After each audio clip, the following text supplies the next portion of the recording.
Interview का जो face है वो बहुत क्रूशियल फेस होता है, बहुत क्रूशियल, सेंसिटिव और सरल। जैसे एनडीए और सीडीएस का एसएसबी। पहली बात जो हर आदमी को अपने दिल में दिमाग में बैठानी है वो ये है कि no one is omniscient in this world. किसी के सामने कुछ कंडीशन क्रिएट कर दो, सिचुएशन क्रिएट कर दो और फिर देखो कि वो सिचुएशन से कैसे बाहर निकलता है। अक्सर लोग असहज हो जाते हैं, अनकंफर्टेबल हो जाते हैं। वो अनकंफर्टेबलता उनके चेहरे पे आ जाती है, पसीने में आ जाती है, बॉडी के मूवमेंट में आ जाती है। जितने भी लोग इंटरव्यू देने जा रहे हैं उनको सबसे पहली चीज जो अपने दिमाग में बैठानी वो यही है।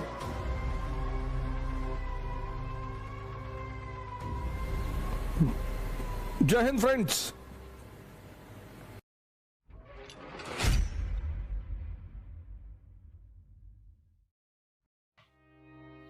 जय हिंद फ्रेंड्स। तो पहले तो सभी लोगों को बधाई जिन्होंने मेंस क्वालिफाई किया और अब अंतिम दरवाजे पर खड़े हैं, जिसे हम इंटरव्यू कहते हैं। आज से 2 दिन पहले रामेश्वर सुधाकर, जो कि पिछली बार 202 रैंक थी, उन्होंने अपने अनुभव आपसे शेयर किए।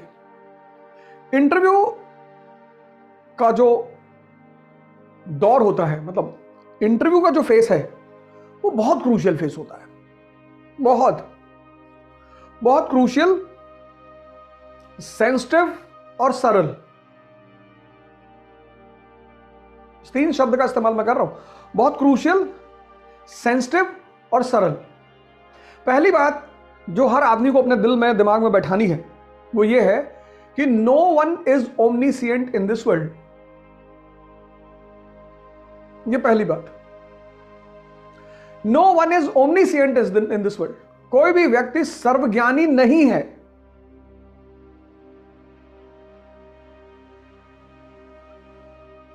नहीं है। इसका मतलब यह है कि जो इंटरव्यू है आईएएस का, उसका अपना एक कोई दायरा होगा, कोई बॉर्डर होगा, कोई फेंसिंग होगी और उस फेंस के बीच में वो इंटरव्यू चलता होगा। जैसे एनडीए और सीडीएस का एसएसबी, वो एक अलग चीज है। एसएससी सीजीएल का इंटरव्यू एक अलग चीज है। रेलवे बोर्ड का इंटरव्यू एक अलग चीज है। ऐसे आईएएस का भी इंटरव्यू एक अलग एस्पेक्ट है। जितने भी लोग इंटरव्यू देने जा रहे हैं उनको सबसे पहली चीज जो अपने दिमाग में बैठानी वो यही है कि नो वन इज ओमनीसिएंट। आपने प्री की परीक्षा क्वालिफाई किया, आपने दिखा दिया कि आपकी अच्छी समझ है, आप प्रेशर में अच्छा काम कर लेते हैं। आपने मेंस क्वालिफाई किया, आपने दिखाया कि आपको तत्कालीन जो भारत की इकोनॉमी है, पॉलिटी है, सोसाइटी है, आईआर है, उन सबको आप अच्छी तरह समझते हो। यह बात यूपीएससी को क्लियर हो चुकी है कि आपने प्री क्वालिफाई किया, आपने मेंस क्वालिफाई किया। अब क्या जांच करेगी वो? अब किस चीज की जांच करेगी? अब किस चीज की परीक्षा लेगी? तो अब जो परीक्षा वो लेगी वो है पर्सनालिटी की, व्यक्तित्व की। अब व्यक्तित्व की जो परीक्षा है, पर्सनालिटी, वो भी किसके व्यक्तित्व की? नौकरशाह, एरिस्टोक्रेसी, ब्यूरोक्रेसी, उसके व्यक्तित्व की।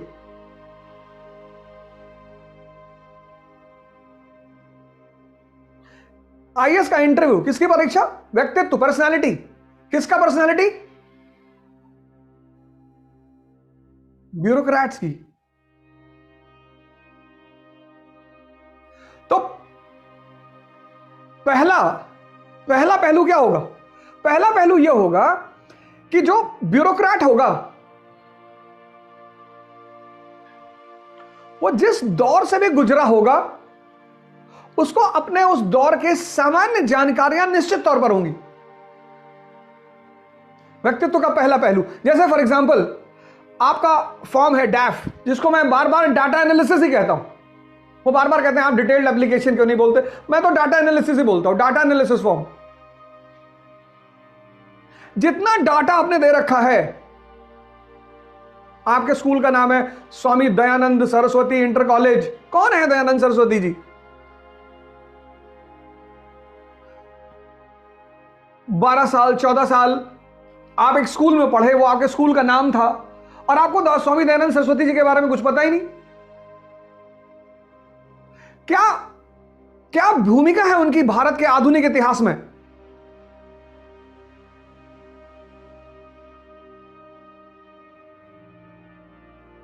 क्या रोल है उनका भारत के आधुनिक इतिहास में?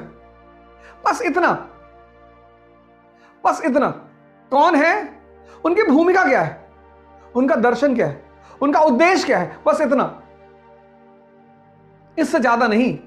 क्योंकि कोई भी व्यक्ति सर्वज्ञानी नहीं है।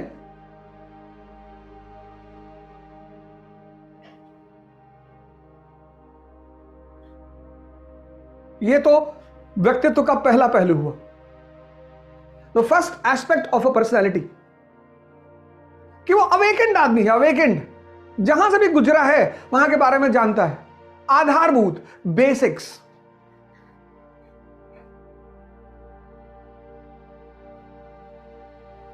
ये ब्यूरोक्रेट की पर्सनालिटी का पहला हिस्सा है। इसलिए आप सबसे पहला काम करें कि आपने डैफ में जितनी भी इंफॉर्मेशन दी है, पहली तो वो सारी सही होनी चाहिए। फिर उस इंफॉर्मेशन की आधारभूत आपको जानकारी होनी ही चाहिए। यह पहला पहलू, अवेकन पर्सनालिटी का पहला पहलू, ब्यूरोक्रेट की पर्सनालिटी का पहला पहलू, कि उसने कुतुब मीनार देखा तो सिर्फ बिल्डिंग नहीं देखी, उसको पता है किसने बनवाया है, उसको पता है इसका स्पेशल फीचर क्या है, क्यों बनवाया था, बस। अब उसमें बालू कहां से आया, पत्थर कहां से आया, यह सब जानने की कोई जरूरत नहीं, लेकिन उसने होश में उस बिल्डिंग को देखा है। वो ऐसे ही नहीं चला गया कि क्या कुतुब मीनार देखे फिर एक पत्थर उठाया उस पर लिख दिए पूजा लव्स रवि, इसलिए नहीं गया था वो देखने। ये व्यक्तित्व का पहला पहलू है, अवेकेंड होगा, जागरूक। बड़ी प्यारी चीज है ये इंटरव्यू, व्यक्तित्व का परीक्षण, पर्सनालिटी टेस्ट। तो अपने डैफ के एक एक पहलू को, एक एक चीज को, उस पर आप होमवर्क करिए, बैठिए, उस पर काम करिए, सारी बेसिक्स को आराम से तैयार करिए, बिना किसी टेंशन लिए। कोई बात नहीं, इंटरव्यू बोर्ड ने अगर आपसे कह दिया कि आर्य समाज की कार्यप्रणाली पिछले 70 साल कैसी रही समझाइए, कोई दिक्कत नहीं है, कोई दिक्कत ही नहीं है। आप अवेकेंड होने चाहिए, विद्वान नहीं भी हैं तो चलेगा, अवेकेंड। दूसरी पर्सनैलिटी जो होगी ब्यूरोक्रेट की, वो होगी रिस्पॉन्सिबल बिहेवियर।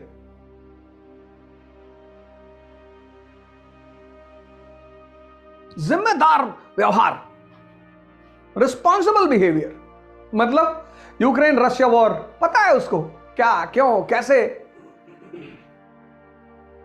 जितनी भी करंट इवेंट्स हैं प्रेजेंट सिचुएशन की, सोसाइटी से रिलेटेड, इंटरनेशनल रिलेशन से रिलेटेड, पॉलिटी से रिलेटेड, इकोनॉमी से रिलेटेड, जितनी भी करंट डेवलपमेंट्स हैं उनकी समुचित जानकारी।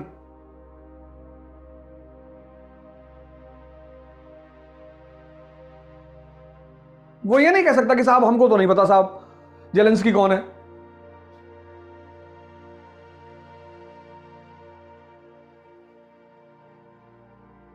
कह ही नहीं सकता। तो दूसरा ग्राफ वो ये बनाएगा कि जितना करंट इवेंट्स है उसका एक डायरी बनाएगा, वो economy, polity, society, IR, environment, सब जो भी ज्वलंत मुद्दे हैं, इंपॉर्टेंट, बर्निंग, उनको वो बनाएगा।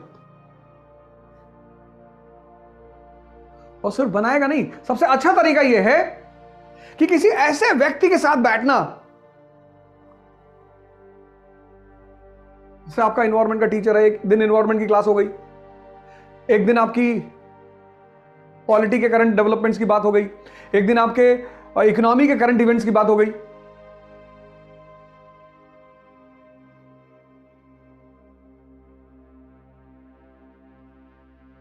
डिबेट और डिस्कशन और झगड़ा तीन अलग अलग बातें हैं।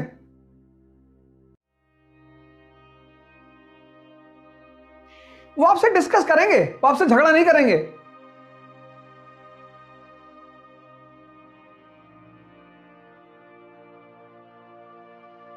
तो पहला पहलू जागरूक होना चाहिए। दूसरा रिस्पॉन्सिबल बिहेवियर, ऐसा नहीं है कि चारों तरफ आग लगी है, बारिश हो रही है, पता ही नहीं।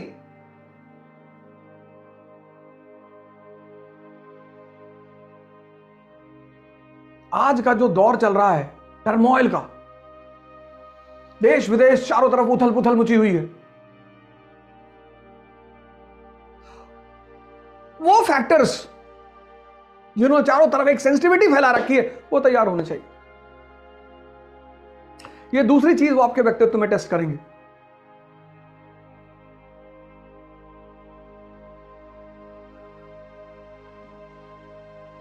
हो सकता है वो आपके एकेडमिक बैकग्राउंड पे चले आए कि आपने एमए किया है फिलॉसफी में, हो सकता है फिलॉसफी आपका ऑप्शनल ना हो। अब मास्टर्स डिग्री आपने ले रखी फिलॉसफी में, एमए इन फिलॉसफी, और आपका ऑप्शनल है पब्लिक एडमिनिस्ट्रेशन। तो जिस आदमी ने मास्टर्स डिग्री ले रखी है, अगर उसको वेस्टर्न और इंडियन फिलॉसफी में फर्क नहीं पता, तो खाक एमए किया। दर्शन और फिलॉसफी, इन दोनों शब्दों में अंतर ही नहीं पता।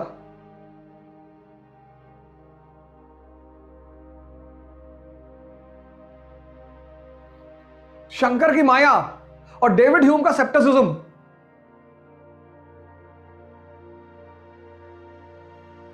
शंकर की माया, माया का सिद्धांत, और डेविड ह्यूम का सेप्टिसिज्म।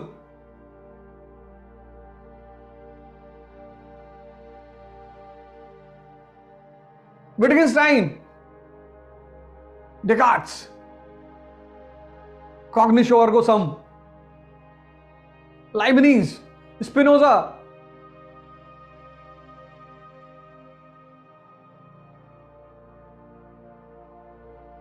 सांख्य, महावीर, बुद्ध, वैशेषिक, मास्टर्स डिग्री। तो एक इन चीजों के बारे में एक कॉन्सेप्ट होना ही चाहिए। मास्टर्स डिग्री है आपकी, मास्टर्स, और डीप में जाने की कोई जरूरत नहीं है, लेकिन आपकी मास्टर्स डिग्री है तो एक बेसिक इंफॉर्मेशन इन सब चीजों पे होनी ही चाहिए कि आपने पढ़ाई की है। तो पहली चीज, आपके अंदर अवेकनिंग है, आप अवेकेंड इस किस्म के इंसान हैं। आप किसी चीज को देखते हैं तो उसको जानने की कोशिश भी करते हैं,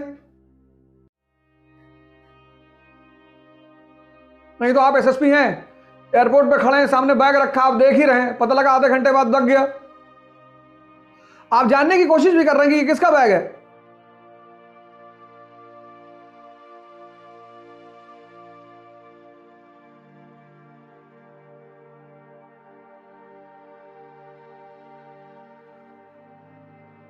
दो चीज हो गई। तीसरी चीज जो आपके व्यक्तित्व में होनी चाहिए वो है आपकी समझदारी, आपकी सोच।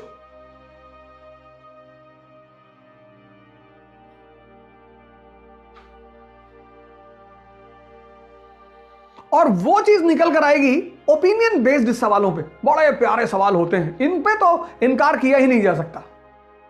उन्होंने आपसे पूछ लिया विटगेन्स्टाइन के बारे में, आपने कहा साहब इस वक्त तो साहब सर याद नहीं है sir, I am unable to recall sir, but I will find out sir.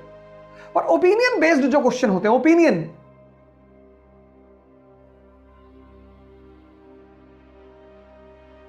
सबसे प्यारे क्वेश्चन होते हैं इंटरव्यू बोर्ड के। और ओपिनियन बेस्ड क्वेश्चनों पर अगर आपने बोर्ड को संतुष्ट कर दिया तो इंटरव्यू आपका। क्योंकि वो लोग जो आपके सामने बैठे हैं, सेवा कर चुके हैं, मैच्योर हैं, अगर वो आपके जवाबों से सहमत हो गए, बड़ी बात है।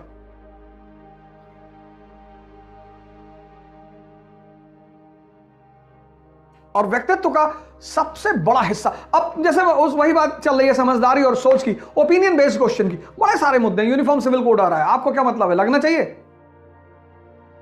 आपकी क्या राय है?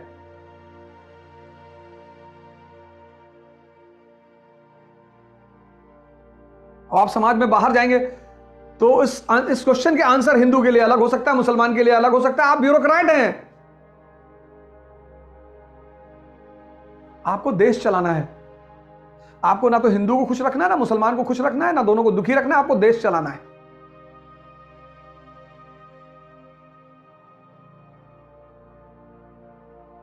Opinion based questions. तो पहला टेस्ट व्यक्तित्व का होता है, व्यक्तित्व का जो टेस्ट है उसमें पहला टेस्ट होता है किसका? अवेयरनेस का, अवेकनिंग का। दूसरा टेस्ट रिस्पॉन्सिबिलिटी का, रिस्पॉन्सिबल बिहेवियर का। तीसरा टेस्ट समझ का, सोच का। और चौथा व्यक्तित्व का एक बड़ा अहम पहलू, किसी के सामने कुछ कंडीशन क्रिएट कर दो, सिचुएशन क्रिएट कर दो और फिर देखो कि वो सिचुएशन से कैसे बाहर निकलता है।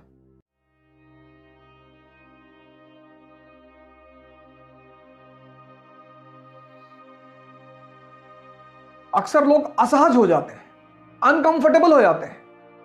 वो अनकंफर्टेबलता उनके चेहरे पे आ जाती है, पसीने में आ जाती है, बॉडी के मूवमेंट में आ जाती है। सर आप बैठोगे, उनसे बात करोगे, सवाल जवाब करोगे, आपका जो हाथ का मूवमेंट होगा, सर का मूवमेंट होगा, बॉडी का मूवमेंट होगा, उस सब पर उनकी नजर होगी, क्योंकि जैसे ही मन घूमेगा वैसे ही शरीर भी घूमेगी।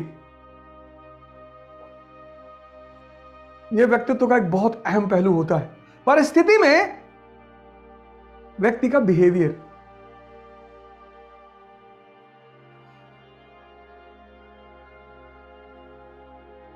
ये चार पहलू हैं व्यक्तित्व के, जिनका आपका जांच होगा। टेंशन की कोई दिक्कत नहीं, परेशान होने की कोई जरूरत नहीं, आप कोई जरूरत नहीं। एक लाइन दिमाग में रखनी है, no one is omniscient in this world, लेकिन इन चार चीजों पर नजर रखनी है, इसको चेक करना है। अगर कहीं थोड़ा सा 19-20 है तो उसको इंप्रूव करना है, क्योंकि ऐसा तो होगा ही नहीं कि आपके अंदर कुछ ना हो। आपने मेंस क्वालिफाई किया, आप बहुत धनी आदमी।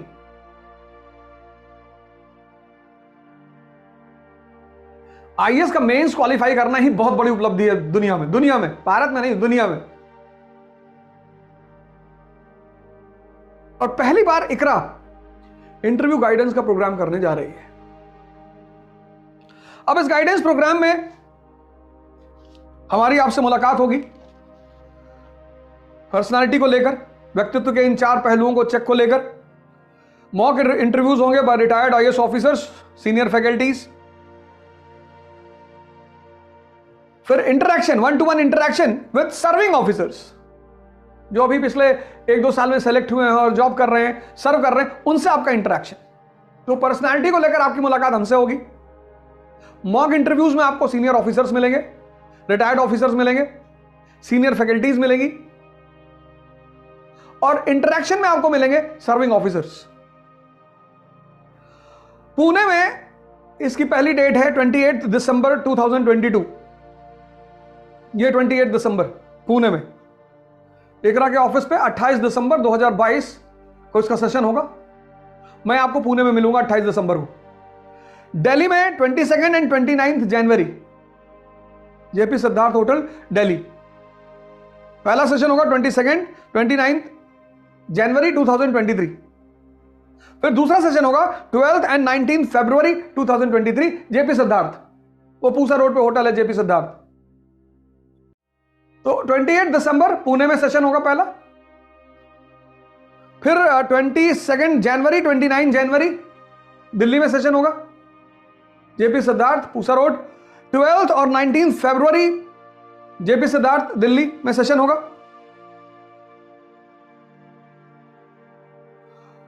और जो करंट इकोनॉमिक्स के टॉपिक्स होंगे वो झा सर आपसे डिस्कस करेंगे, एसके झा सर।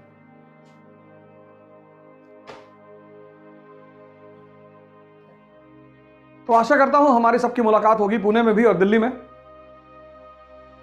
और एक अच्छी सी रूपरेखा बनाइए, एक अच्छा प्लान बनाइए, क्योंकि अब यह दरवाजा खुलने ही वाला है। इसके लिए आपको एक छोटी सी फॉर्मल प्रक्रिया करनी पड़ेगी। इकरा में ऑनलाइन रजिस्ट्रेशन करा लीजिए।